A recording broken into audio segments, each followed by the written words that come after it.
apakah Anda terbangun pada pukul 3 pagi? Pasti sangat sulit untuk tidur kembali, bukan? Ini sama sekali bukan karena faktor usia. Ini adalah sinyal pertolongan darurat yang dikirimkan oleh otak Anda. Izinkan saya menceritakan kisah Pak Bambang, seorang pria berusia 74 tahun yang pernah saya temui. Pak Bambang adalah seorang pengemudi veteran yang telah memegang setir taksi selama lebih dari 40 tahun semasa mudanya.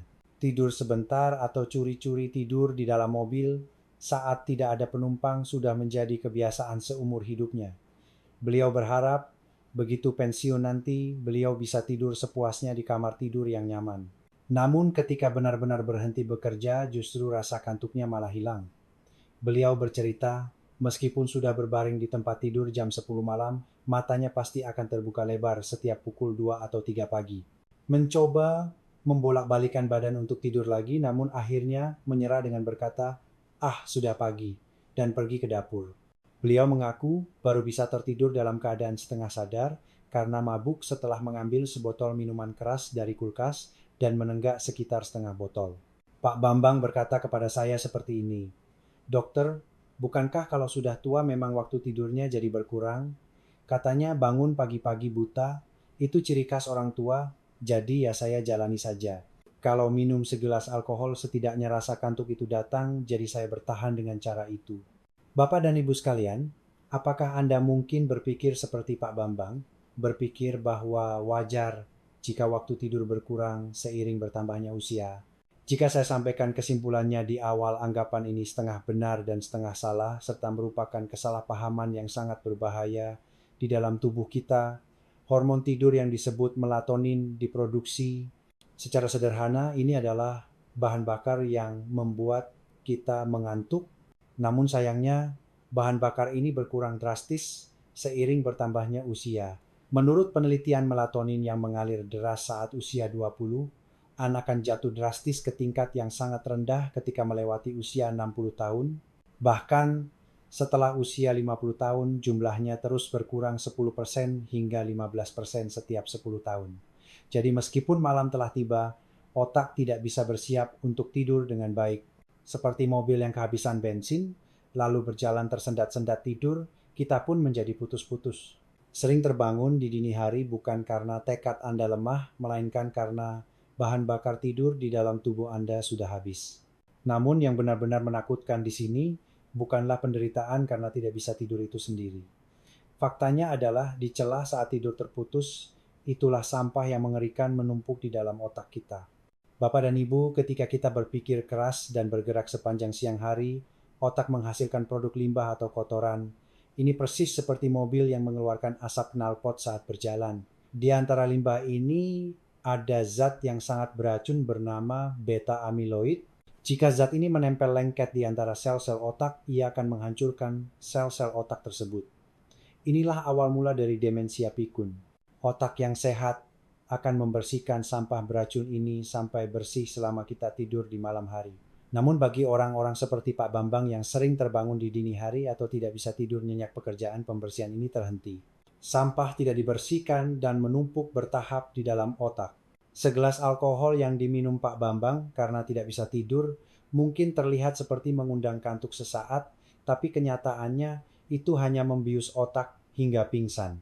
Itu sama saja dengan menutup paksa pintu gerbang dan tidak memberi kesempatan bagi otak untuk keluar melakukan pembersihan. Akhirnya, Pak Bambang justru membuka pintu lebar-lebar bagi tamu tak diundang yang menakutkan bernama demensia. Tapi jangan terlalu khawatir. Cara yang akan saya berikan hari ini sangatlah sederhana. Ada rahasia untuk mengisi kembali melatonin yang berkurang, membangunkan para petugas kebersihan di dalam otak dan mencuci otak hingga bersih layaknya usia 20 komaan kembali. Pak Bambang juga mempraktekkan metode ini dan dalam 3 minggu beliau berhasil menyingkirkan botol minumannya. Beliau mengatakan bahwa saat bangun pagi, kepalanya terasa jernih dan segar seolah hidup kembali. Saya akan menguraikan satu persatu rahasia tidur ajaib yang bisa Anda ikuti langsung di rumah tanpa biaya sepeser pun mulai dari sekarang. Jangan abaikan sinyal pertolongan yang dikirimkan otak Anda dan cobalah praktikkan mulai malam ini. Saya berharap video hari ini menjadi titik balik berharga yang menjaga masa tua Anda tetap sehat Sebelum kita masuk ke pembahasan inti, jika Anda menekan tombol suka like itu akan menjadi kekuatan besar bagi saya dalam membuat video-video selanjutnya. Sebelumnya saya katakan bahwa bangun dini hari yang dialami Pak Bambang bukanlah sekadar penuaan, melainkan sinyal pertolongan dari otak. Di bagian ini saya akan mematahkan pemahaman umum yang salah, yang dipercaya kuat oleh Pak Bambang, dan mengungkapkan dengan jelas siapa pelaku sebenarnya yang mencuri tidurnya. Ada satu kesalahpahaman yang paling sering dituduh sebagai alasan mengapa Anda kurang tidur di malam hari, yaitu masalah buang air kecil. Pak Bambang pun saat pertama kali datang ke rumah sakit mengeluh seperti ini, dokter prostat saya kurang bagus jadi saya sering buang air kecil. Karena itu, setelah jam 6 sore saya tidak minum air seteguk pun. Walaupun mulut terasa kering kerontang saya tahan, tapi setiap jam 3 pagi pasti rasa ingin buang air itu muncul sehingga saya terbangun. Minum obat urologi pun tidak ada gunanya. Mungkin banyak dari Anda yang menonton video ini akan menepuk lutut tanda setuju. Anda pasti percaya sepenuhnya bahwa karena sudah tua kandung kemih melemah sehingga Anda terbangun. Namun apa yang saya sampaikan kepada Pak Bambang sangat mengejutkan. Pak, yang membangunkan Bapak itu bukan air seni. Pelakunya bersembunyi di tenggorokan Bapak. Anda mungkin bertanya omong kosong apa ini? Menurut penelitian dari institusi medis terkemuka, termasuk rumah sakit besar di Jakarta, terungkap bahwa lebih dari separuh pasien yang mengira mereka bangun karena sering buang air kecil di malam. Hari nokturia sebenarnya disebabkan oleh sleep apnea, henti napas saat tidur. Secara sederhana, Anda terbangun bukan karena ingin pipis, tapi karena napas tersumbat dan otak menciptakan ilusi tersebut. Prinsipnya begini, saat tidur, saluran napas menyempit dan napas tersumbat mendadak tubuh masuk ke mode darurat. Karena kekurangan oksigen otak mengirim sinyal bangun untuk menyelamatkan tuannya. Sistem saraf otonom menjadi tegang dan jantung memompa gila-gilaan untuk menyuplai oksigen. Pada saat ini jantung melepaskan hormon diuretik untuk menurunkan tekanan. Akibatnya ginjal tiba-tiba bekerja keras dan kandung kemih terisi urin dengan cepat. Kesimpulannya, otak membangunkan Anda karena napas tersumbat dan minta tolong diselamatkan, tapi saat Anda bangun dan merasakan keinginan buang air kecil, Anda salah paham dengan berpikir, "Ah, aku bangun lagi karena mau pipis." Jika Anda mendengkur parah atau saat bangun pagi mulut terasa kering kerontang seperti gurun pasir, kemungkinan besar pelakunya bukan prostat melainkan sleep apnea. Jika Anda tidak tahu hal ini dan hanya menahan minum air darah, akan menjadi kental dan justru memperburuk kesehatan pembuluh darah otak. Ada pelaku lain yang menyiksa Pak Bambang. Pelaku itu bersembunyi di dalam kantong obat. Beliau telah mengonsumsi obat darah tinggi selama lebih dari 10 tahun. Di antara kandungan obat darah tinggi ada yang disebut beta blocker. Obat ini sangat bagus untuk menurunkan tekanan darah dengan cara membuat jantung berdetak lebih lambat. Namun ada kelemahan yang fatal. Obat ini juga memblokir produksi melatonin di dalam tubuh kita. Di pembahasan sebelumnya, saya sudah sampaikan bahwa melatonin adalah bahan bakar yang membuat kita mengantuk, bukan obat darah tinggi. Ini sama saja dengan menyumbat rapat saluran pasokan bahan bakar tersebut. Ini disebut insomnia akibat obat. Efek obat yang diminum siang hari masih tersisa hingga malam dan mengganggu tidur. Pak Bambang berniat mengendalikan tekanan darah, tapi malah kehilangan tidurnya. Jika Anda juga sedang mengonsumsi obat darah tinggi, ada baiknya memeriksa resep atau berkonsultasi dengan dokter Anda. Dan terakhir, ada satu tindakan yang paling berbahaya, yaitu dengan mudahnya meminum obat tidur karena tidak bisa tidur. Pak Bambang juga bercerita sempat meminum obat tidur yang diresepkan klinik dekat rumahnya selama sebulan. Karena begitu minum obat langsung tertidur seperti pingsan dalam 10 menit, awalnya beliau mengira itu surga dunia. Namun saat bangun pagi, kepala terasa sakit seperti mau pecah dan keadaan linglung berlanjut hingga siang hari. Mengapa demikian? Obat tidur tidak menidurkan otak kita secara alami. Itu sama persis dengan memukul kepala dengan tongkat bisbol hingga pingsan. Mematikan saklar otak secara paksa. Jika tidur dengan cara seperti ini, gelombang otak tidak bisa turun ke tahap tidur nyenyak deep sleep. Meski dari luar terlihat tidur, otak meronta-ronta dalam tidur dangkal sepanjang malam. Itu adalah tidur palsu yang sama sekali tidak menghilangkan kelelahan. Yang lebih menakutkan adalah kecelakaan akibat jatuh. Kandungan obat tidur membuat otot menjadi lemas. Sangat banyak kasus di mana saat bangun dini hari untuk ke kamar mandi dalam keadaan setengah sadar kaki menjadi lemas dan akhirnya terjatuh. Anda pernah dengar ungkapan bahwa patah tulang pinggul di usia tua lebih menakutkan daripada kanker, bukan? Niat hati ingin menangkap kantuk malah bisa jadi tidak bisa berjalan seumur hidup. Pak Bambang sangat terkejut mengetahui bahwa pelaku sebenarnya adalah tenggorokannya sendiri obat darah tinggi yang diminum setiap hari dan obat tidur. Beliau selama ini mencari jawaban di tempat yang salah. Karena penyebabnya sudah diketahui sekarang, saatnya mencari solusinya. Pada bagian selanjutnya, masih ingatkah Anda tentang sampah di dalam otak yang saya sebutkan tadi? Saya akan mengungkapkan rahasia tentang pekerjaan, pembersihan luar biasa, apa yang terjadi di dalam otak saat kita tidur, dan bagaimana cara membangunkan petugas kebersihan tersebut secara gamblang. Jika Anda mendengar kisah tentang sistem pemulihan tubuh kita yang menakjubkan ini, sikap Anda terhadap tidur malam ini akan berubah total. Jika isi video hari ini mengejutkan, Anda tolong berikan satu tanda seru di kolom komentar. Respons kecil Anda menjadi semangat besar bagi saya untuk menyiapkan informasi yang lebih baik. Sebelumnya kita sudah menangkap para pelaku yang merusak tidur malam Pak Bambang. Sekarang giliran saya menjelaskan alasan mengejutkan mengapa kita harus tidur nyenyak. Bagian ini adalah inti dan sorotan utama dari pembahasan hari ini. Jika Anda memahami pekerjaan pembersihan misterius yang terjadi di dalam otak kita, Anda tidak akan pernah bisa menyepelekan tidur lagi. Bapak dan Ibu coba bayangkan, otak kita itu seperti sebuah kota besar, persis seperti tengah kota Jakarta yang semrawut. Selama siang hari saat kita berpikir, berbicara, dan khawatir kota otak ini beroperasi tanpa henti. Seperti asap knalpot yang dimuntahkan puluhan ribu mobil, sel-sel otak yang beraktivitas menghasilkan sampah dalam jumlah yang sangat besar.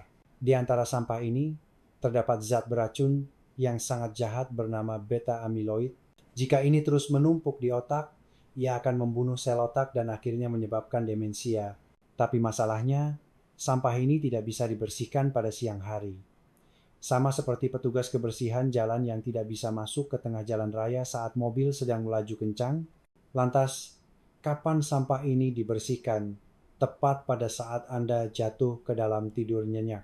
Pada tahun 2012, para ilmuwan menemukan saluran pembuangan yang menakjubkan di otak yang disebut sistem glymphatic system. Sederhananya ini adalah selokan khusus otak. Prinsip kerja sistem ini benar-benar mencengangkan. Saat kita masuk ke tahap tidur nyenyak, bukan tidur REM, tapi tahap tidur gelombang lambat, keajaiban terjadi di dalam otak. Sel-sel otak yang tadinya berdesak-desakan secara serentak mengecilkan ukuran tubuh mereka. Mereka menyusut. Ini seperti gedung-gedung yang mundur ke belakang sehingga gang-gang yang tadinya sempit menjadi terbuka lebar.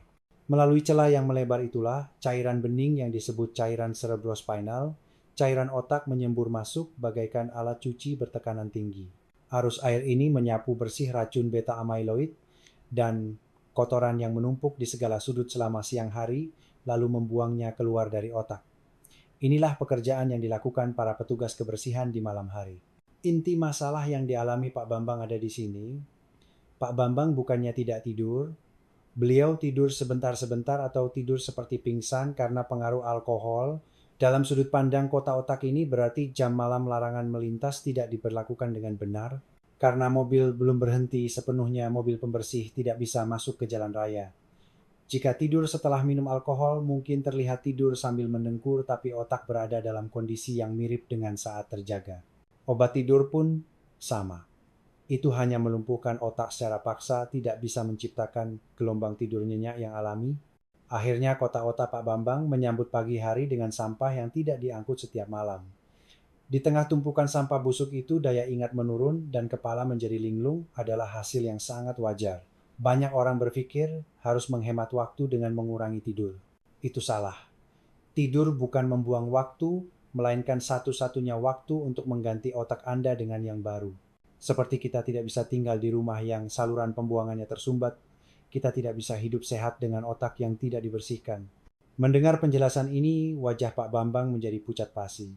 Saya benar-benar tidak tahu kalau isi kepala saya sedang berubah menjadi tempat pembuangan sampah akhir sesalnya. Namun saya katakan belum terlambat. Mulai sekarang kita hanya perlu membuka jalan agar petugas kebersihan bisa bekerja. Lalu bagaimana cara menghentikan lalu lintas kota otak dan memanggil para petugas kebersihan? Tidak butuh obat dan tidak butuh biaya besar.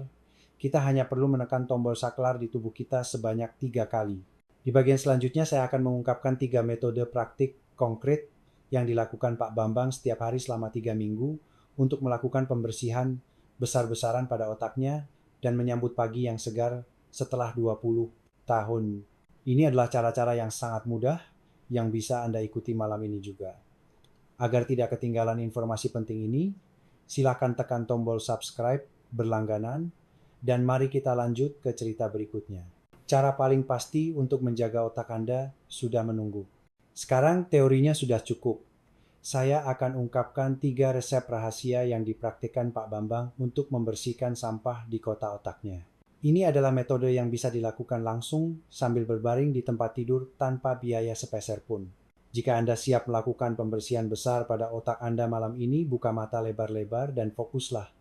Pak Bambang melakukan ketiga hal yang saya ajarkan ini setiap malam, layaknya sebuah ritual.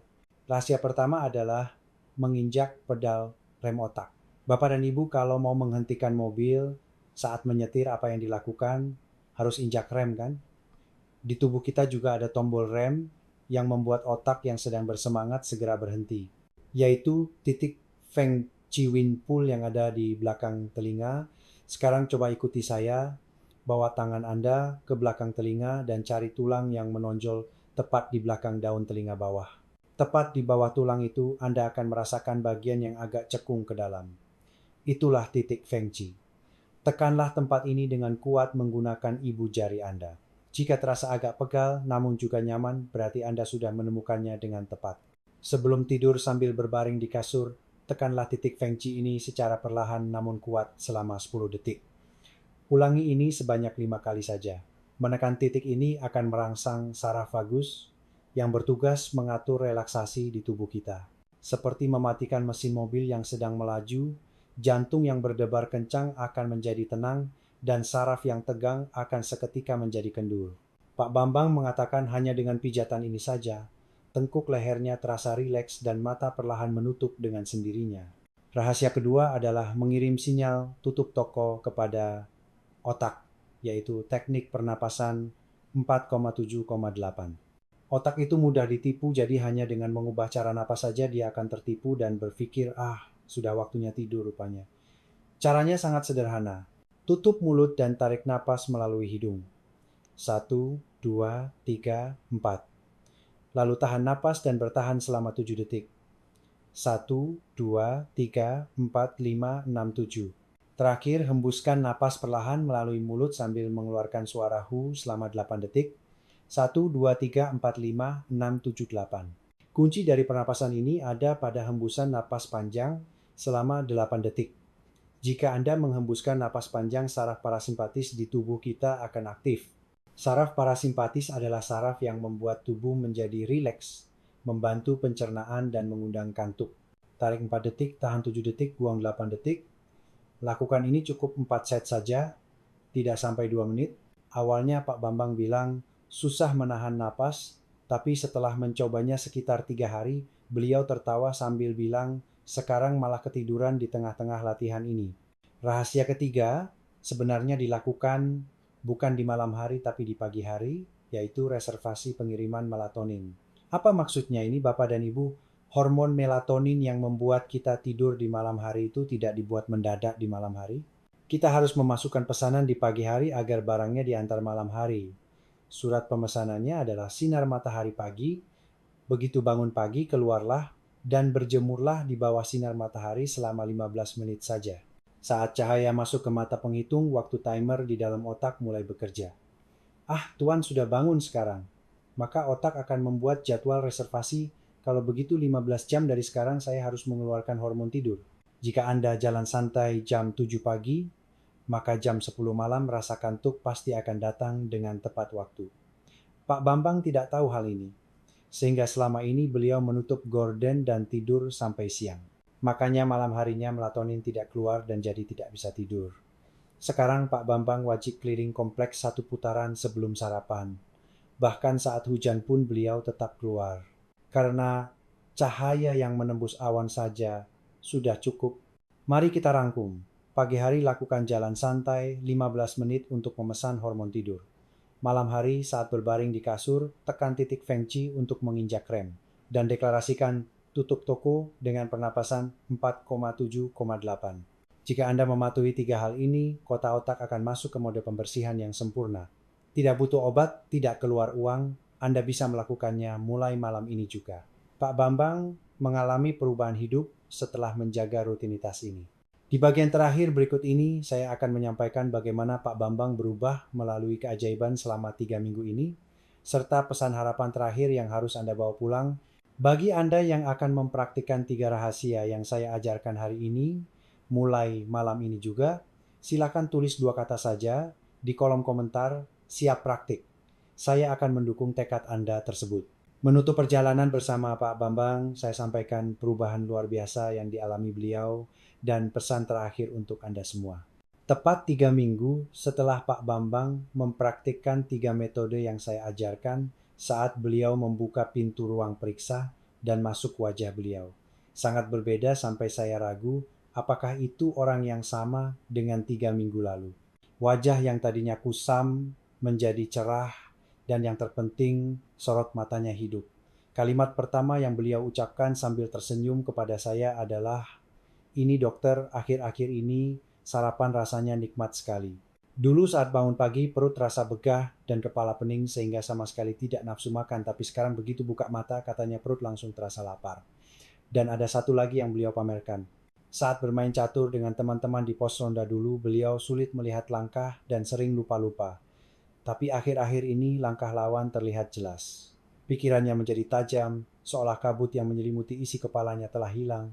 Tentu saja, kadang beliau masih terbangun jam 3 pagi, tapi sikapnya sudah berubah total dibanding dulu.